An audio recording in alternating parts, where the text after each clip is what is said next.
British advanced pain clinic, నొప్పి మాయం, surgery దూరం. For appointments 91555563. బెహ్రా అంటే అడుగుతున్నాను ఈ క్వశ్చన్. అంటే ప్రసాద్ బెహ్రా ఉన్నారు కదా, రీసెంట్ గా ఆయన కూడా ఇష్యూ అయింది. సో అంటే మీకు చుట్టాలా, మీరేమో భరత్ బెహ్రా?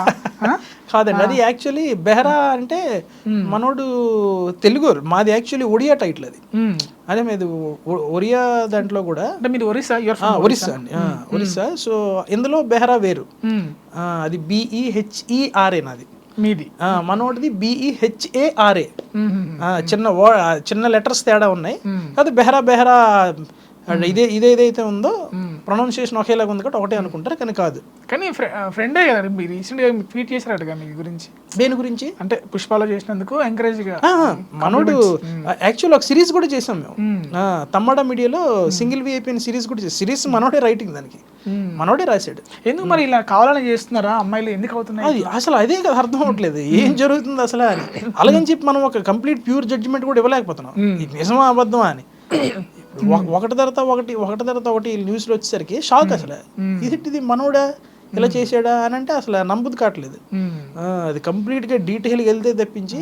సో మనోడు కూడా ఇంక మరి బిజీ అయిపోయాడు. ఇప్పుడు ఆ సింగిల్ VIP మేము సిరీస్ చేసిన తర్వాత మనోడు ఇంకా ఆ తర్వాత మావిడాకులో అని సిరీస్ చేశాడు, కట్ చేస్తే మళ్ళీ ఇన్ఫినిటీలో పెళ్లివారు మండి చేశాడు కదా. మనోడు కొంచెం బాగా బిజీ. ఇప్పుడు ఆబ్వియస్లీ ఒక స్టేజ్ నుంచి ఒక ఆర్టిస్ట్ ఇంకో పై స్టేజ్కి వెళ్తే వాళ్ళ ఫ్రెండ్ సర్కిల్ అనేది మారిపోద్ది ఆబ్వియస్లీ. సో ఇప్పుడు నా క్యారెక్టర్ ఏంటంటే వన్స్ వాళ్ళ సర్కిల్ మారిన తర్వాత ముందులాగా నువ్వు ఎందుకు మాట్లాడలేదు, అది మనకు ఉండదు. ఎందుకంటే ఇప్పుడు ఫర్ ఎగ్జాంపుల్ మన స్థాయి కూడా పెరిగితే మన సర్కిల్ పెరిగిపోద్ది, మనం వాళ్ళతో ఎక్కువ రెగ్యులర్ కాంటాక్ట్లో ఉండలేము. సో అలాగే మనోడు కాంటాక్ట్లో లేడు. ఇంకా మళ్ళీ పుష్ప 2 రిలీజ్ అయిన తర్వాత చూసి నాకు ఫోన్ చేసి కంగ్రాట్స్ రా అన్నాడు, అంతే. మళ్ళీ అప్పుడు 2 years తర్వాత మళ్ళీ ఇప్పుడు పుష్ప 2 రిలీజ్ అయిన తర్వాత కాంటాక్ట్ అయ్యాడు. అంటే థ్యాంక్ యూ అన్న, అది ఇదన్నా అని అంటే, సరే ఉండైతే నీ పోస్ట్ పెడతాను రా, స్టోరీ పెడతాను, కానీ నేను ఇంకా సినిమా చూడలేదు, స్టోరీ అయితే పెడతాను ఇదే అన్నాడు. థ్యాంక్ యూ అన్న, ఏదో ఒకటి పెట్టయితే అంటే పెట్టాడు. ఇంకా నేను ఇంకొక 1 week 10 days అయింది, ఇంటికి వెళ్ళా, ఇలాగ ప్రసాద్ బెహ్రా అని స్టోరీ వచ్చింది. షాక్ అసలు, ఇది ఎందుకు ఇలా జరిగిందా ఏంటి అని. సినిమా వాళ్ళంతా యాగం చేయాలేమో. ఇప్పుడు ఆల్రెడీ పుష్పలో కూడా కేశవ పరిస్థితి అలే, అది కూడా అలాగే. అసలు వింటుంటేనే రోజుకి ఒక స్టోరీ వస్తుంది, ఇది నిజం జరుగుతుందా ఒకటి తర్వాత ఒకటి. అసలు స్టోరీలు రకరకాలైనా కానీ జైలు పల్లవుతూడడం, అది కదా మెయిన్, అది ఇబ్బంది అయిపోతుంది ఎక్కువ. సో ఇప్పుడు ఎలా ఉంది మరి, ఇప్పుడు ఈ ఊర్లో ఎలా ఉండేది? ఇప్పుడు మీరు ఆల్రెడీ పుష్ప 2లో చేశారు ఊర్లో కానీ ఎంకరేజ్మెంట్ కానీ, అంటే ఇండస్ట్రీ వేరు, ఇంట్లో ఫ్యామిలీ ఫ్రెండ్స్ వేరే విధంగా ఉంటుంది కదా. ఊర్లో ఫ్రెండ్స్, ఊరు లిటరలీ అంతా బాగానే సపోర్టెడ్ ముందు నుంచి. ఎందుకంటే మా ఊర్లో నుంచి సినిమా ఇండస్ట్రీ ఉండేది నేను ఒక్కడనే, మరి ఇంకా ఎవరు లేరు. ఎందుకంటే అంత దూరం నుంచి హైదరాబాద్లో అక్కడెక్కడో ఒరిస్సా, అది ఒరిస్సా కంప్లీట్ ఒరిస్సా కాదులే, బార్డర్ మాది, నెక్స్ట్ స్టేషన్ నుంచి ఆంధ్రాయే, కానీ ఇంక ఒరిస్సా అండర్లోకి వస్తుంది కదా. సో అక్కడి నుంచి ఇక్కడికి రావడం అని అంటే అది అంతలా ఎవరు లేరు, నేను ఒక్కడనే. సో ఊరు నుంచి మంచి support and friends support and ఇంకా ఫ్యామిలీ కూడా బాగా సపోర్టు. నేను ఫన్ బకెట్ చేసినప్పటికే బాగా వైరల్ అయ్యాను. ఇప్పుడు బాగా వైరల్ అయినప్పుడు మిలియన్స్లో అందరికి అప్పుడు అది ఫోన్లోనే కదా. సో ఫోన్లోనే చూస్తే అప్పుడు ఊరు వెళ్ళినప్పుడే కొంచెం బాగా అందరూ నువ్వు పలానా వీడియో చేస్తున్నావు అది ఇది అని చెప్పి, మన ఊరోడు అక్కడ వరకు వెళ్ళావా అని ఒక అందరూ హ్యాపీగా మాట్లాడడం అంతా జరిగేది. మళ్ళీ ఆ ఫన్ బకెట్ అనేది రెగ్యులర్గా ఇంకా చూస్తూ ఉండగానే ఇంక రోజు ఒకే మాట చెప్పరు కదా 10 సార్లు. ఆల్రెడీ నేను వైరల్ అయ్యాను, నేను ట్రెండింగ్లో ఉన్నాను కానీ 10 సార్లు నేను ఊరు వెళ్ళినప్పుడల్లా నువ్వు కేక హైలైట్ అని ఏమన్నారు. సో మళ్ళీ after these many years Pushpa 2 అనేది మళ్ళీ బిగ్ ఫిలిం, మళ్ళీ అంత పెద్ద సినిమాలో కనిపించాను. కానీ ఇప్పుడు ఇంకొంచెం హడావిడి ఎక్కువైంది ఊర్లో. హడావిడి అంటే వెళ్ళాం ఊరికి, అందరూ ముందులా కాకుండా మళ్ళీ వచ్చి ఫోటోలు దిగుదామని, ఎక్కడ రోడ్డు మీదకి వెళ్తున్నా సరే వచ్చి ఫోటోలు దిగడం. మనకి నేను కూడా ఎక్కువ వెళ్ళలేదు లేండి బయటికి ఈసారి వెళ్ళినప్పుడు, ఎందుకంటే వెళ్తే మళ్ళీ అందరు క్రౌడ్ లాగా వచ్చేస్తున్నారు అనమాట. అంటే అది అంత పెద్ద సినిమా కదా, ఆబ్వియస్లీ ఇది ఉంటుంది. సర్లే అని చెప్పి కొంతమందిని కలిసి, ఇంటికి చాలామంది వచ్చారు ఫోటోలు దిగడానికి, మాట్లాడడానికి అలా వచ్చారు. అండ్ దీనికన్నా ముందు స్టార్ మూవీ ఏం చేయలే? స్టార్ ఏదండి? దీనికన్నా ముందు మూవీస్ అంటే స్టార్ హీరోతో చేయలే? స్టార్ హీరోస్తోనే చేశానండి. ఇప్పుడు అది పెద్ద స్టోరీ. ఇప్పుడు చేసాము కొన్ని, ఏంటంటే ఇండస్ట్రీలో మనకి చేస్తాము, అవి ఎడిటింగ్లో ఉంటాయా లేదా అనేది ఒక డౌట్. ఎవరితో చేశారు? సరే ఎడిటింగ్ లో ఉంది. డిస్కో రాజా చేశా, చాలా మంచి క్యారెక్టర్. అసలు డిస్కో రాజాయే పుష్ప కంటే పెద్ద బ్రేక్ అనుకున్నాను. రవితేజ గారితో మంచి కాంబినేషన్ అది, రవితేజ గారితో కాన్వర్సేషన్ అది చాలా ఫన్నీ సీన్ అది. అసలు ఆ సినిమాతోనే హైలైట్ అయిపోతాను అనుకున్నాను నేను, కానీ ఇది అన్ఫార్చునేట్లీ ఎడిటింగ్ లో పోయింది. చెప్పండి ఒకసారి, అంటే ఆల్రెడీ ఈ సినిమా కూడా రిలీజ్ అయిపోయింది, సినిమా కూడా అయిపోయిందా? అంటే కొంచెం పెద్ద సీన్ అది సార్. నేను యాక్చువల్లీ ఎట్లా ఉండేది ఇప్పుడు సారు అది ఏంటంటారంటే రవితేజ గారు ట్రాఫిక్ పోలీస్ గెటప్ వేస్తారు, అది సాంగ్ ముందు సీన్ అనమాట. నేను ఇలా బైక్ మీద వస్తా, బైక్ మీద వచ్చి అని అంటే ఆపుతారు. ఆపిన తర్వాత హెల్మెట్ ఏదరా అని అడుగుతారు అనమాట. అక్కడ ఒక చిన్న ఫన్నీ సీన్, హెల్మెట్ లేదంటే సార్ ఇప్పుడే ఇంట్లో మర్చిపోయాను అని అంటాడు అని అంటాను అనమాట. అని తర్వాత ఆర్సీ ఎదురా అని అంటే ఓ సార్ సిల్లీ ఇప్పుడే సార్ వచ్చే ముందే మా ఫ్రెండ్ గడు పాకెట్లో పెట్టుకోరు అన్నాడు కానీ మర్చిపోయింది. సో వాళ్ళకి మళ్ళీ ఇంకో లైసెన్స్ అలాగే ఒక్కొక్క దాని మీదకి ఆ ఫన్ అని ఆ టైప్ ఆఫ్ ఆయనకి ఎటకారంగా నేను అంటూ ఉంటాను. అనిసిన తర్వాత సర్లే అని చెప్పి ఫైన్ కట్టు అని డబ్బులు తీయమంటారు. ఫైన్ కట్టు అని డబ్బులు తీయమంటే నేను అప్పుడు చిన్న డ్రామా ప్లే చేస్తాను, ఎమోషనల్ డ్రామా. సార్ యాక్చువల్ అని చిన్న అంటే నిజం ఏడుపు కాదు, అది దొంగ ఏడుపు. ఆ టైప్ ఆఫ్ చేసిన తర్వాత సార్ వచ్చి ఆ డబ్బులు తీసుకొని ఆ పక్కనే ఒక షాప్ ఉంటుంది, ఆ షాప్లో హెల్మెట్ తీసుకొని వచ్చి హెల్మెట్ నా మీద ఇలా పెడతారు. నేను నిజంగా డ్రామా చేసినట్టు ఏడ్చి ఇలాగ మా అమ్మగారికి ఒంట్లో బాగాలేదు సార్ అనేది డ్రామా చెప్తా కదా, నిజంగానే మీ అమ్మగారికి ఒంట్లో బాగుందో లేదో నాకు తెలియదు కానీ నీకేదైనా అయితే ఎక్కువ బాధపడేది ఆవిడే, అందుకే బైక్ మీద వెళ్ళినప్పుడు ఎప్పుడు కూడా హెల్మెట్ వేసుకొని వెళ్ళాలి అని చెప్పి హెల్మెట్ ఇలా పెట్టి ఒక చిన్న సోషల్ మెసేజ్ లాగా ఇచ్చి వెళ్ళిపోతుంటే నేను మళ్ళీ డ్రూరన్ బండి మీద వెళ్ళి సార్ అని పిలిస్తే అని అంటారు.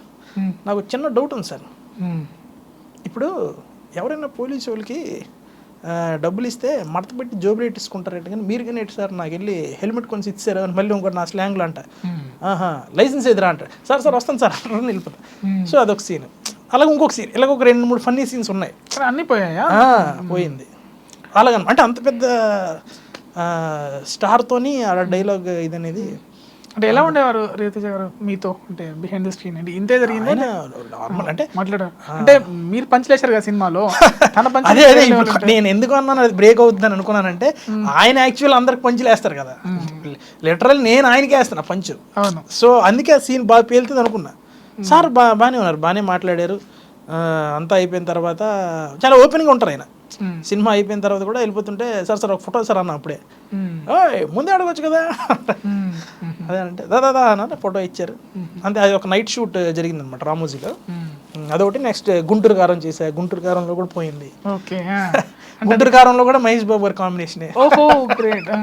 ఇప్పుడు అదేంటంటే పెద్ద పెద్దలతో చేస్తున్నాను, ఒకటి ఏమో మంచి క్యారెక్టర్ ఎదిరిపోద్ది అనుకుంటే మళ్ళీ ఎడిటింగ్ లో పోతుంది. మహేష్ బాబు గారితో అంటే అది మరి అంటే ఇప్పుడు రవితేజ గారు అంత పెద్ద సీన్ కాదు కానీ అంత పెద్ద సెలబ్రిటీ అంత పెద్ద స్టార్ తోని మనకి ఏదో క్యారెక్టర్ పడిన హ్యాపీనెస్ వేరు కదా. అది ఒక సునీల్ అన్న ఉంటారు సినిమాలో, వాళ్ళతో పాటు 4 యూట్యూబర్స్ ఉంటారు. అంటే యూట్యూబర్స్ ఇన్ ద సెన్స్ ఆ యూట్యూబ్ లో కొంచెం బాగా ట్రెండింగ్ అయిన వాళ్ళని పెడదాము, కొంచెం చూడడానికి రఫ్ అండ్ టఫ్ లుక్ ఉండాలి కానీ ఫుల్ కామెడీ చేయాలనే టైప్ లో డైరెక్టర్ గారు అనుకుంటారు త్రివిక్రమ్ సార్. సరే అని చెప్పి ఒక 4 సెలెక్ట్ చేస్తే మేమందరం సునీల్ గారితో ఉంటాం. ఒక చిన్న షాపింగ్ మాల్లో ఫన్నీ సీన్ అది. అయితే ఆ సీన్ చేస్తున్నప్పుడు సునీల్ అన్న ఫుల్ సీరియస్ ఉంటాడు, అది ఒక టైప్ ఆఫ్ ఫన్ అనమాట. వెళ్ళండిరా అని అంటే కొట్టడానికి వెళ్ళండి అనే టైప్లో. అలాగే ఒకరు వెళ్తాం, ఫన్ అవుతుంటుంది. అక్కడ మహేష్ బాబు గారు నించొని ఉంటారు, మనకు కొడుతుంటారు. మనం మళ్ళీ కామెడీగా సార్తో మాట్లాడుతుంటే పరిగెట్టి ఒక దగ్గర దాగుంటే పక్కన ఆడవాళ్ళ బట్టలు ఉంటాయి షాపింగ్ మాల్లో. ఆడవాళ్ళ బట్టలు తీసుకుని చూస్తుంటే ఆడవాళ్ళు బట్టలు వేసుకుంటావు నువ్వు అంటే అయిపోయిన తర్వాత చంపడానికి వెళ్ళినప్పుడేమో వేసేంట్రా అని నాకు ఒకటికి ఇలా కత్తిలు ఇస్తుంటే కత్తిలు పుట్టుకుని వెళ్తుంటారు సీరియస్గా. వెళ్ళిరా నువ్వు కూడా వేసి అంటేనే ఈ కత్తి వెళ్తే ఈ కత్తి రాదు, ఏంటి కత్తి రావట్లేదు అని చూడగానే ఈయన పట్టుకుని ఉంటారు. అదే మళ్ళీ ఇంకో చిన్న పంచ్ కొట్టినట్టు అలాగే ఒక సీన్ జరిగింది సినిమాలో. బాగుంటుంది ఆ ఫన్నీ ఫైట్ సీన్ కానీ కాన్వర్జేషన్ చిన్న డైలాగ్స్ బాగానే ఉంటుంది. అది పండక్కి రిలీజ్ అవుద్ది చూసుకుందాం అనుకుంటే అది కూడా పోయింది. అలాగే చాలా డిసప్పాయింట్మెంట్ ఉంటాయి అది ఇంకా ఇండస్ట్రీలో కామన్, అది అలవాటు అయిపోయింది. స్టార్టింగ్లో కొంచెం బాధపడే వాళ్ళం కానీ అలా పోతున్నాయని. బట్ ఒక సెర్టైన్ స్టేజ్ మనకంటూ ఒక క్యారెక్టర్ పడి అంటే ఇలా ఇప్పుడు ఇంతవరకు చేసినవి చిన్న క్యారెక్టర్స్. ఈ సినిమాలో మనం యూట్యూబ్ వల్ల ట్రెండింగ్ అయ్యాం కాబట్టి పలానా ఒక పిల్లడికి ఒక క్యారెక్టర్ ఇద్దాం అని చిన్న బిట్ ఏదో పెట్టి అలా యాడ్ చేస్తారు. కానీ ఒక full length role throughout మంచి ఇంపాక్ట్ ఉన్న క్యారెక్టర్ ఏదైతే పడుతుంది సినిమాలో అప్పుడు మనకి ఎడిటింగ్ ప్రాబ్లమ్స్ ఇంతవరకు అలాంటిది ఏం పడలేదు. అంటే అంత క్యారెక్టరైజేషన్ ఉండే క్యారెక్టర్ పడలేదు. ఫుల్ లెంత్ క్యారెక్టర్స్ చేశా. ఇప్పుడు అహింస అనే మూవీ ఉంది, ఫుల్ లెంత్ చేసా. అందులో తేజ గారి మూవీ ఫుల్ లెంత్ చేశా.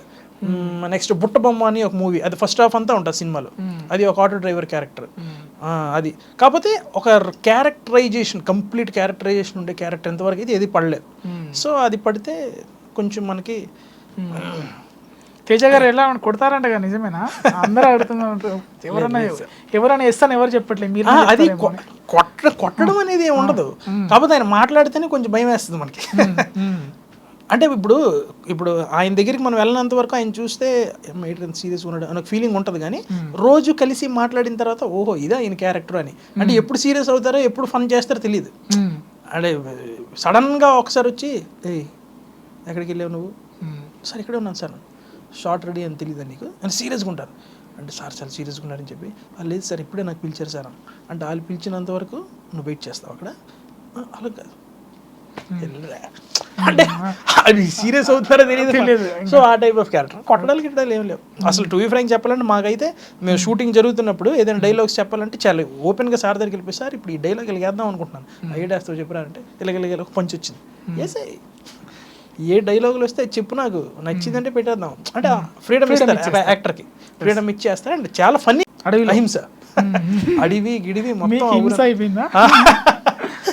హింసేం అవ్వలేదు, బట్ లిటిల్ ఎంజాయ్ చేసాం బాగా. ఎందుకంటే మధ్యప్రదేశ్ అని ఊరు ఎప్పుడు వెళ్ళలేదు, సో మంచి మంచి లొకేషన్స్ తిరగడం చాలా బాగా.